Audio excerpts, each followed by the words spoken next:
दोस्तों, अजरबैजान ने अपने काल को न्योता दिया है। वो हिमाकत जो बड़े बड़े देश नहीं कर पाते, अजरबैजान ने कर दिखाया है। आप देख सकते हैं, एक लाइन में उसने इंडिया, फ्रांस और ग्रीस तीनों देशों को एक साथ उसने धमकी दे दी है। आप न्यूज में पढ़ सकते हैं, अजरबैजान ने भारत को, फ्रांस को, अर्मीनिया को चेतावनी दे दी।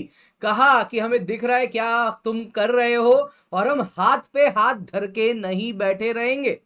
दोस्तों, ये दुस्साहस अजरबैजान ने किया है, और किसके इशारों पे किया है? कहीं ना कहीं उसको तुर्की पे बड़ा भरोसा है कि कुछ भी हो जाए। जैसे पिछली बार तुर्की के डिफेंस सिस्टम वेपन्स थे, जिसके द्वारा उसने अर्मीनिया को कहीं ना कहीं उसके टेरिटरीज ऑक्यूपाई किए, जिसके बदौलत वो वापस साथ देगा। लेकिन वो भूल जा रहा है कि इस बार सामने वाला देश केवल अर्मीनिया नहीं है, वो इंडिया, फ्रांस और ग्रीस को गिदड़ भपकी दे रहा है। यहां पर दोस्तों आपको बताना चाहूंगा, अर्मीनिया के सामने अजरबैजान, पाकिस्तान और तुर्की का एक एक्सिस डेवलप किया हुआ है। लेकिन अगर आप अजरबैजान की बात करें तो वो किसके बदौलत उछल रहा है, तो वो तुर्की है। क्योंकि ये सभी जानते हैं, पाकिस्तान के पास तो फ्रैंकली कुछ देने के लिए है नहीं आतंकवाद के सिवा। तो यहां पे उनको तुर्की पे बड़ा भरोसा है कि जरूरत पड़ेगा तो तुर्की आएगा। अब दोस्तों, यहां पे आपको बता देता हूं, जब पिछले बार की बात थी तो अजरबैजान और अर्मीनिया में अब तक दो मेजर वॉर हो चुका है। रादर उससे पहले काफी और भी वॉर हो चुके हैं, लेकिन रिसेंट टाइम्स में दो बार हुआ है, जिसमें फाइनल ये रिजल्ट रहा है कि अर्मीनिया नगार्नो काराबाख टेरिटरी पूर्ण रूप से अजरबैजान को गवा चुका है।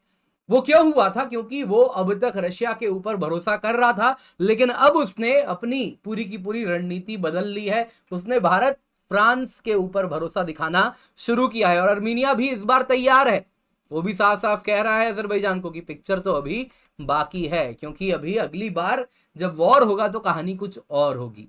दोस्तों, क्या है इस पूरे वीडियो में, आइए आज चर्चा करते हैं। पर इससे पहले आगे बढ़े, आप लोगों से निवेदन है, हमें अलग अलग सोशल मीडिया हैंडल्स पर फॉलो कर लें। डिस्क्रिप्शन बॉक्स में आपको लिंक मिल जाएगा। भारत संवाद 11 को जल्दी से जाएं, जाके सब्सक्राइब करें, और हमारे चैनल को भी सब्सक्राइब करें, बेल आइकन दबाएं, वीडियो को लाइक कर दें, शेयर कर दें। 15,000 की ओर हम जा रहे हैं, आप लोगों की वजह से ये हो रहा है। तो अगर आपने अब तक सब्सक्राइब नहीं किया है तो हमें सब्सक्राइब अवश्य कर लें। तो न्यूज में क्या है, अजरबैजान के प्रेसिडेंट ने कहा है कि आप अर्मीनिया को वेपन देना छोड़ दें। कैटेगोरिकली इंडिया का नाम लिया है, और उसके बाद कहा है कि हमारे नेशनल सिक्योरिटी की बात है। अब दोस्तों, वो इतना कह के यदि रोक देते तो ये रिक्वेस्ट होता, लेकिन वो एक कदम आगे बढ़ के भारत को, फ्रांस को, ग्रीस को चेतावनी दे बैठे, धमकी दे बैठे। उन्होंने कह दिया कि we cannot sit and wait, हम हाथ पे हाथ धर के बैठे नहीं रहेंगे।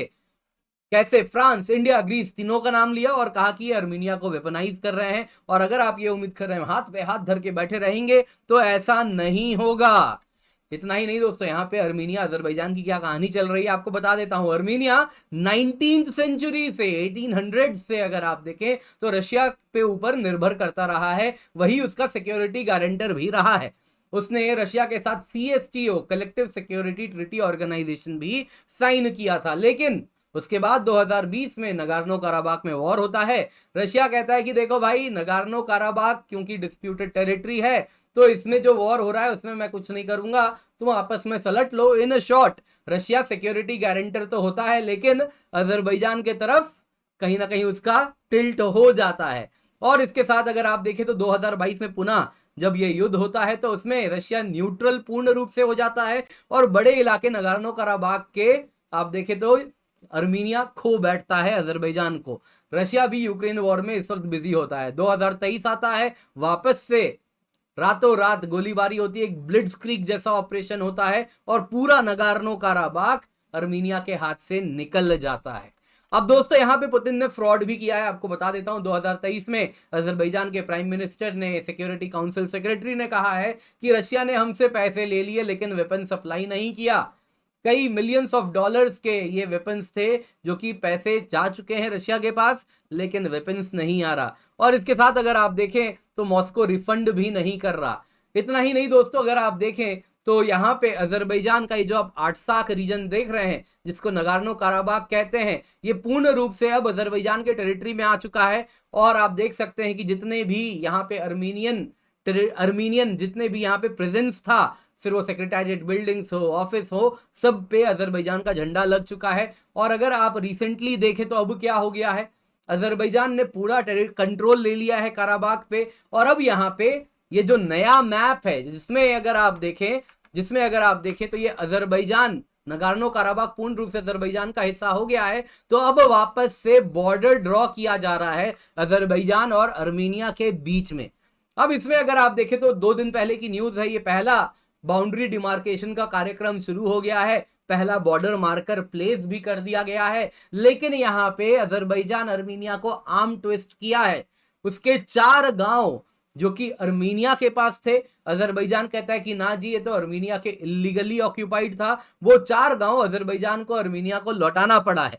और इसके साथ अगर आप देखें तो वो टेरिटरी अजरबैजान के पास जा चुकी है। अब दोस्तों बात सिर्फ इतनी नहीं है, यहाँ पे क्लियरली दिख रहा है कि ये जो पीस है ये बस कुछ टाइम की शांति है, वापस से जंग होने वाला है, युद्ध तो होगा।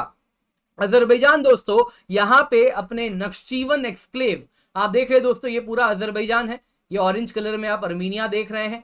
यहाँ पे दोस्तों ये जो आप कलर में देख रहे हैं यहाँ अजरबैजान है, यहाँ भी अजरबैजान है। इसी को दोस्तों नक्शीवन एक्सक्लेव कहते हैं। ये जो नक्शीवन एक्सक्लेव है, अजरबैजान यहां से एक लैंड कॉरिडोर बनाना चाहता है, अपने मेन अजरबैजान को अपने इस एक्सक्लेव से जोड़ना चाहता है। और इसके द्वारा तुर्की के द्वारा ये पूरा का पूरा कहीं ना कहीं उसी के स्फीयर ऑफ इन्फ्लुएंस में ये पूरा इलाका आ जाए, इसका प्रयास कर रहा है। अजरबैजान अर्मीनिया पे दबाव बना रहा है कि ये रेल रोड कॉरिडोर अजरबैजान को अर्मीनिया दे दे। नहीं देगा तो उसने कहा है कि मैं तो युद्ध करके ले लूंगा। धमकी भी पास्ट में उसने दी है कि बाई फोर्स में ले लूंगा। तो दोस्तों अर्मीनिया ये बात समझ रहा है कि अगला इशारा कहीं ना कहीं नक्शीवन एक्सक्लेव से जोड़ने के लिए ये वाला इलाका ऑक्यूपाई करने के लिए होगा। येरावन में अगर आप देखें तो अर्मीनिया में क्या पुरुष क्या महिला सब कोई मिलिट्री ट्रेनिंग शुरू कर चुके हैं, क्योंकि वॉर आने वाला है। यहां पे दोस्तों कहीं ना कहीं अर्मीनिया ने अब नई फॉरेन पॉलिसी भी बना ली है। उन्होंने रशिया पे जो भरोसा था उसको कम किया है। वो समझ गए हैं रशिया को हम एनिमी नहीं बनाएंगे, भले वो हमारा अलाई नहीं है, उसको न्यूट्रल रखा जाएगा। लेकिन यहाँ पे जो वेस्टर्न काउंटर पार्ट्स हैं उनके साथ उनका कोऑपरेशन बढ़ रहा है। वेस्ट की बात करें तो नेटो में यूएस के साथ कोऑपरेशन क्लोजली बढ़ रहा है। ईगल पार्टनर मिलिट्री एक्सरसाइज हुआ है यूएसए के साथ।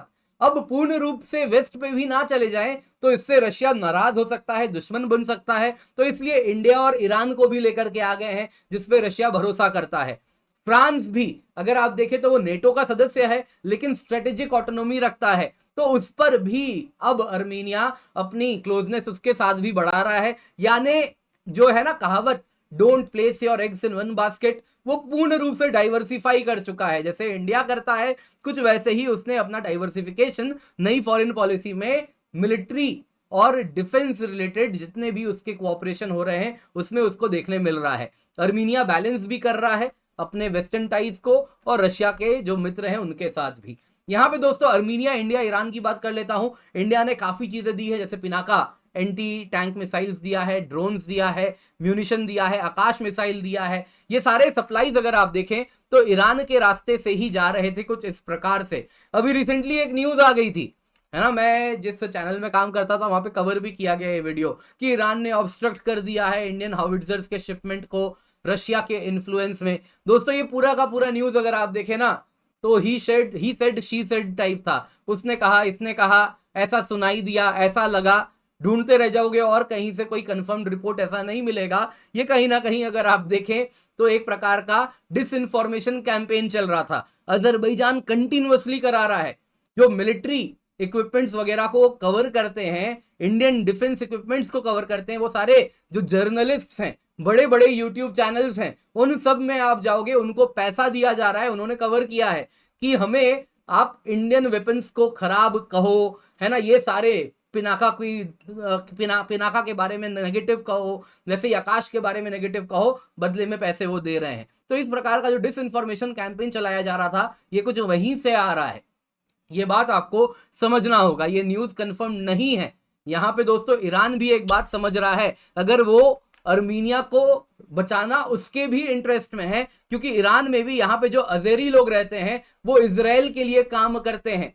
और इतना ही नहीं है दोस्तों, यहाँ पे आपको ये भी बता देता हूं, इजराइल अजरबैजान को सपोर्ट करता है, जबकि अजरबैजान शिया है, ईरान भी शिया है। तो यहाँ पे शिया विया जो शिया सुन्नी, जो ये पूरा जो शिया सुन्नी का आपको दिखने मिलता है, शिया शिया भाई, शिया सुन्नी दुश्मन, वैसा कुछ नहीं दिख रहा। ये सब का सब बस जियोपॉलिटिक्स खेलने के लिए डिवाइड्स आर्टिफिशियली क्रिएटेड है। यहाँ पे कोई शिया शिया भाई नहीं है, दोनों एक दूसरे के सामने खड़े हैं। अजरबैजान को कहीं ना कहीं पैन तुर्किश कंट्रोल में वो इलाका ना चला जाए, उसके लिए अर्मीनिया को बचाना बहुत जरूरी है, इसलिए ईरान भी ये बात समझ रहा है। हाँ, वो बात अलग है, बीच में क्या हुआ कि ईरान और जो इजराइल के बीच में जो गहमा गहमी हुई थी, उसके बाद काफी सेंसिटिव लोकेशंस में कुछ टेम्पररी ब्लॉकेज चल रहा था, तो उसको बढ़ा चढ़ा के ऐसा न्यूज बनाया गया है जो कि वास्तविकता से बहुत दूर है।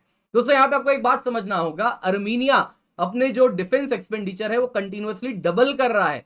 2022 में अगर आप देखें तो 700 से 800 मिलियन का उसका डिफेंस एक्सपेंडिचर था जो वो खरीद रहा था। अब देखें 2024 में वो डबल होके 1.5 बिलियन हो चुका है, जिसमें इंडियन इक्विपमेंट्स के रिपीट ऑर्डर्स आ रहे हैं।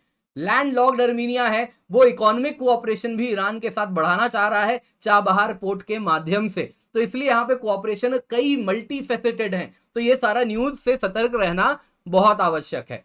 अर्मीनिया दोस्तों वेस्ट के साथ भी तेजी से अपनी क्लोजनेस बढ़ा रहा है, इसमें फ्रांस भी है, ग्रीस भी है। फ्रांस ने मिलिट्री एड प्रॉमिस किया था अक्टूबर 2023 में, नाइट विजन गॉगल्स कंफर्म्ड है। स्पेक्यूलेशन ये भी है कि 50 VAB MK3 आर्मर्ड व्हीकल्स जो रेनो ट्रक्स ने बनाया है वो ऑलरेडी जा चुका है अर्मीनिया के पास, इसीलिए अजरबैजान को इतना दिक्कत हो रहा था। इतना ही नहीं दोस्तों, mistral short range air defence system भी फ्रांस ने अर्मीनिया को दिया है, ऐसा MOU साइन हुआ है। ग्रीस यहाँ पे दोस्तों किस प्रकार का रोल प्ले कर रहा है, तो वो अर्मीनिया को EU के तरफ ले जाने का रोल प्ले कर रहा है। जो वेस्टवर्ड्स लेकर के जाना है वो नज का काम ग्रीस कर रहा है। अब यहां पर दोस्तों ये समझना आवश्यक है, क्या ग्रीस हुआ, क्या फ्रांस हुआ, ये सब, क्या अर्मीनिया खुद हुआ, ये सभी के सभी अगर आप देखें तो एक एंटी टर्किश सिस्टम का हिस्सा है। और यहां पे कहीं ना कहीं ये जो चपट लगेगी अगले वॉर में वो तुर्की के ऊपर लगेगी, क्योंकि अजरबैजान तुर्किश ड्रोन्स के द्वारा पूरे वॉर का उसने रुख बदला था। जो गेम चेंजर था वो तुर्किश ड्रोन्स था। यहां पे एंटी ड्रोन सिस्टम इंडिया नहीं, हैदराबाद की कंपनी ने दिया है अर्मीनिया को। इसके सिवा आप देख सकते हैं जो एयर सुपीरियोरिटी के लिए कहीं ना कहीं जो एयर डिफेंस सिस्टम है वो भी इंडिया से, फ्रांस से, दोनों से इसको मिल चुका है। तो इस बार कहानी वो नहीं होने वाली। ये जो तुर्की सपना देखता है कि ऑर्गेनाइजेशन ऑफ तुर्किश स्टेट्स के द्वारा वो एक पैन तुर्किश नियो ओटोमनिज्म चाह रहा है, एक बड़ा Turkish sphere of influence create करना चाह रहा है जो तुर्की से स्टार्ट हो चाइना के बॉर्डर तक चले, उसमें अजरबैजान का बड़ा रोल है, वो कहीं ना कहीं विफल होगा अब अगर वो वापस से वैसा ही प्रयास किया तो, क्योंकि इस बार अर्मीनिया बहुत ही ज्यादा वेल आर्म्ड है और सिर्फ रशिया पे अब निर्भर नहीं करता है, और भी उसने डिप्लोमेटिक पार्टनरशिप्स अपने जनरेट कर लिए हैं इस बीच। दोस्तों उम्मीद करता हूं आपको ये वीडियो पसंद आई होगी, लाइक जरूर करें, इंस्टाग्राम पे हमें फॉलो करें, इस वीडियो को लाइक करें, शेयर करें, और एक वीडियो आ रही होगी इसको जरूर देखिएगा, काफी कुछ जानने सीखने समझने मिलेगा। बाकी बेल आइकन दबाएं, सब्सक्राइब करें और 15,000 की ओर हमें लेके चलें।